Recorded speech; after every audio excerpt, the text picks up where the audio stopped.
9 de la mañana con 50 minutos, seguimos este diálogo con el maestro, con el profesor Flavio Bernal Quesada, quien es el secretario general de la sección 16. Correcto. Del Sindicato Nacional de Trabajadores de la Educación. A ver, Flavio, ¿con quién les va mejor? ¿Con los azules, con los rojos o igual? A nosotros nos va muy bien cuando la educación tiene proyecto a mediano y a largo plazo. Los maestros somos institucionales. Los maestros no tenemos un color o un partido. Dentro de, como sindicato, vamos con la institucionalidad. Los líderes pueden tener su color. Cada quien puede como tener. Como sucedió, ¿no? La cada profesora quien puede Elbester tener, estuvo en el PRI, después, digamos, sí, con no el todos. PANAL, pero no todos. No todos. Frente a ello, la libre militancia que tiene el trabajador de la educación está establecida dentro de nuestros estatutos, está establecida dentro de nuestra vida orgánica. Entonces, no dependemos de colores. La educación no puede depender de un color o de un sabor. Pero les fue mejor con la administración pasada o con la actual, Flavio. Nos va a ir bien siempre y cuando nos pongamos las pilas y entendamos que para modificar este país es necesario invertir en educación. Todo aquel que tenga en su mente o en su programa de gobierno mejorar la calidad de la educación, y eso pasa por mejorar las condiciones sociales, económicas y laborales de los trabajadores de la educación, será bienvenido. No es de colores la educación, no es de miembros destacados de un grupo o de un partido, o si nos va bien o si nos va mal. Con esta administración estamos viendo una gran transformación educativa que no se va a ver hoy, no se va a ver el año que viene. Estamos sentando con esta reforma y con sus 3 leyes reglamentarias las bases de un nuevo modelo educativo que tiene que ver con resultados y que los veremos, probablemente los que estemos aquí en estos micrófonos no los vivamos, pero tiene que ver con la construcción de los próximos 20, 30 o 40 años, y eso no lo depende un color o un sabor o una persona, lo depende un programa de gobierno, una política. Hoy la educación es una política de Estado, fuera de colores, fuera de personalismos. Hoy tenemos una política de Estado. Hoy tenemos una política que dejó de ser política pública, en donde sí, bueno, cada color en cada partido tiene su visión de la educación.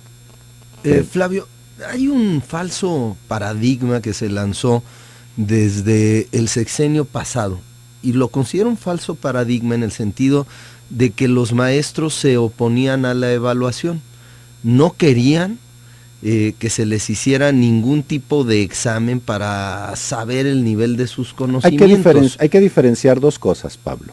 Primero, en el sexenio pasado se intentó establecer una evaluación universal a todos los maestros. Correcto. Pero fue para utilizarla políticamente por una señora que quiso ser presidenta de la República y no fue, y utilizarlo como una plataforma. ¿Te refieres a Josefina Vázquez Mota? Pues no me acuerdo cómo se llama, sí, pero quiso ser presidenta y quiso utilizar la SEP más como trampolín político que como funcionaria dedicada a la educación, y quiso establecer la evaluación universal como una de sus banderas para llevar agua a su molino.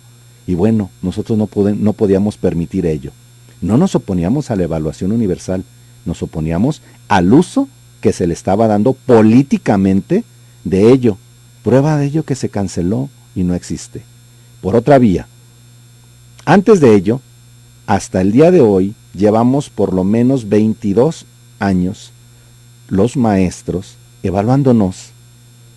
La cultura de la evaluación en el magisterio no es de ayer y no es invento de un sexenio o de una persona. Llevamos 22 años los maestros evaluándonos en un programa de estímulos que se llama carrera magisterial.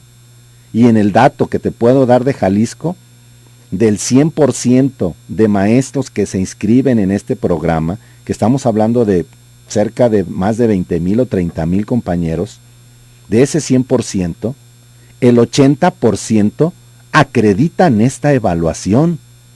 Y hay un 20% que de alguna u otra forma no la acredita o no se presenta el día del examen. ¿Qué quiere decir con ello? Primero, que no le tenemos miedo a una evaluación. ¿Qué pedimos? Bueno, como está establecido en la ley y como ya está establecido en la Constitución, que no solo se evalúe al maestro y sea el maestro el único al que se le evalúe y al único al que se haga responsable del deterioro o del abandono del sistema educativo. Hoy la ley va a evaluar a todos los componentes del sistema educativo. Y eso es positivo, Y eso ¿no? es positivo que se evalúe mediante la prueba de enlace a los alumnos, que se evalúe también a los maestros. Pero que se evalúe también la participación del padre de familia, que se evalúe la infraestructura, que se evalúe la política pública. Incluso que hasta se evalúe, el secretario de Educación pedían que se evaluara, ¿no? También, ¿por qué no? Que se evalúe los planes y programas. O sea, son los componentes del sistema educativo nacional que establecerán una evaluación para saber y determinar si estamos haciendo las cosas bien a nivel nacional o a nivel estado. Y le quitamos la carga que los medios de comunicación o que la sociedad piensa que el fracaso o el deterioro educativo es culpa del maestro. ¿De quién es culpa, Flavio? Es culpa de todos. Perdóname, pero también hay que ver que hay una reforma que si no tiene recursos económicos y si no viene acompañada, y le pido aquí a los legisladores federales que nos estén escuchando, así como a los legisladores locales, que una reforma para que dé éxito requiere de venir acompañada de recursos económicos. O sea, es responsabilidad del deterioro educativo que sufrimos en México de los maestros, de los padres de familia, los maestros, de los alumnos, no. De los gobiernos. De los maestros no te lo acepto porque los maestros hemos estado dando clases en las condiciones en las que podemos y no nos hemos retirado de los planteles, abajo de los árboles, abajo de láminas, con las escuelas inundadas, con las escuelas carentes de recursos, pero estamos dando clases. No acepto. Es responsabilidad de todos los demás. Es responsabilidad de los demás menos de los maestros. Ahí sí no te lo acepto. Porque yo defiendo a mis maestros y como los defiendo, ahorita los que me están escuchando están dando clases y están escuchándome y están trabajando. No es responsabilidad. No acepto que los maestros les queramos cargar. Por eso la reforma educativa hicimos. Ninguna responsabilidad tiene. ¿Qué responsabilidad puede tener un maestro que esté en una comunidad que no tiene acceso o camino? No, pero ¿qué responsabilidad puede tener un maestro cuando el niño va sin desayunar o probar alimento? ¿Qué responsabilidad puede tener un maestro cuando en la era digital todavía trabaja con GIS, con pizarrón o todavía estaríamos hablando de que ni siquiera pueda tener ni GIS ni pizarrón? No son todos los maestros, no ni son todos los casos de educación, ¿no? Claro que no, pero sí los tenemos. Y hay grandes desigualdades y hay grandes inequidades en el sistema educativo. Entonces el sistema educativo o el bache en el que se encuentra el sistema educativo es una responsabilidad, según sostiene el Sindicato Nacional de Trabajadores de la Educación, más bien del gobierno federal, del gobierno estatal, de los padres de familia y de quién más. Bueno, ¿qué no sufrimos un abandono del padre de familia en las escuelas? ¿Qué no vemos, por ejemplo, las notas cuando dice el padre de familia, es que no tengo dónde dejar a mi hijo, ¿por qué cierran la escuela? Porque llega el padre de familia, no lo deja en la escuela, se desentiende de él. Sale el niño de la escuela, le prende la televisión y la televisión educa y forma. Y bueno, lo que nosotros construimos en las aulas, muchas veces en 3 o 4 minutos, las imágenes televisivas o los juegos o la tecnología no nos ayudan en ese sentido. No es responsabilidad del maestro. Nuestra responsabilidad la asumimos dentro del aula y la estamos haciendo bien, Pablo.